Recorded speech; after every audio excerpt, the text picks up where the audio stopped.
ఉద్యమంలో ఆనాడు విరిగిన లాఠీలకు లెక్కలేదు, నిండిన జైళ్లకు లెక్కలేదు, పేలిన తూటాలకు లెక్కలేదు. ఇవాళ మాట్లాడుతున్నారు కొంతమంది నిర్బంధమని, నియంతృత్వమని. కానీ నిర్బంధం నిజంగా చెప్పాలంటే ఆనాడు, నియంత పాలన అంటే సమైక్య పాలకులది.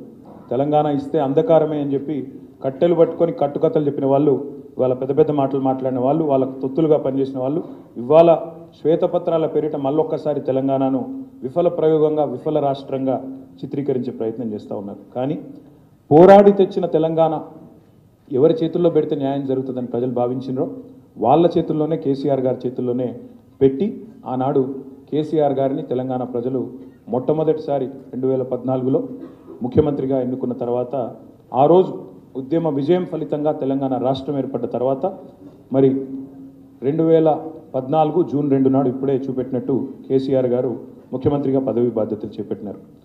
చేపట్టిన నాడు పరిస్థితి ఏంటి అంటే, ఆ రోజు ఆర్థిక చిక్కులు ఒకవైపు, చాలామంది ఇలా కన్వీనియంట్గా మాట్లాడుతున్నారు. 9-9.5 ఏళ్ల తర్వాత అదేదో కంటిన్యూస్ ప్రాసెస్ అన్నట్టు, ఇదేదో 50 ఏళ్ల నుంచి ఉన్న రాష్ట్రం అన్నట్టు మాట్లాడుతున్నారు. కొత్త రాష్ట్రం, ఎన్నో రకాల ఆర్థిక చిక్కులు, మరొకవైపు రాజకీయ కుట్రలు.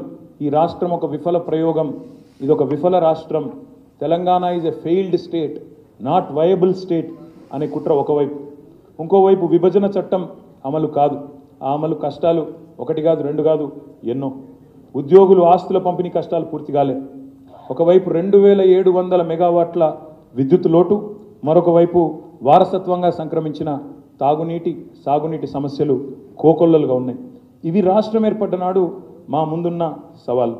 ఆ రోజు మేము వెరవలేదు. కొంతమంది కుట్రలు ఎట్లుంటాయంటే, రాష్ట్రం ఏర్పడ్డ తొలినాళ్లలోనే మాట్లాడిన మాటలు, బెర్లిన్ గోడనే కూల్చి మళ్ళీ ఈస్ట్ వెస్ట్ జర్మనీ ఒకటైనాయి, అట్లాంటిది తెలంగాణను మళ్ళీ తిరిగి ఆంధ్రలో కలపలేమా అంటూ ఆ రోజు మాటల దాడి.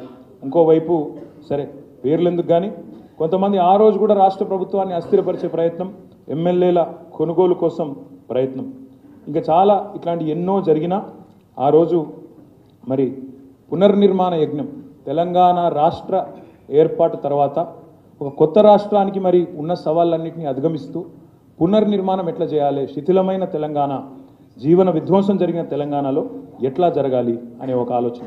Next slide. మరి ఏ రకంగా ఈ రాష్ట్ర ఆర్థిక పరిస్థితి, ఈ రాష్ట్రంలో ఉండే ఆదాయ వనరుల మీద స్పష్టత లేనప్పుడు మరి ఈ చిమ్మ చీకట్ల నుంచి ముందుకు ఎట్లా పోవాలి అన్నప్పుడు ఆ రోజు ఈ రకమైన కార్యక్రమాలు తీసుకున్నాం. ఒక పటిష్టమైన ఆర్థిక క్రమశిక్షణతో, ఫిస్కల్ ప్రూడెన్స్తో ఆర్థిక ప్రణాళికలు రూపొందించుకొని బీహార్లో ఉండే ఒక తెలంగాణ బిడ్డ జిఆర్ రెడ్డి గారు అనే ఒక పెద్ద ఆయన, ప్రముఖ ఎకానమిస్ట్, ఆయనను ప్రత్యేకంగా రాష్ట్ర ప్రభుత్వ సలహాదారుగా నియమించుకొని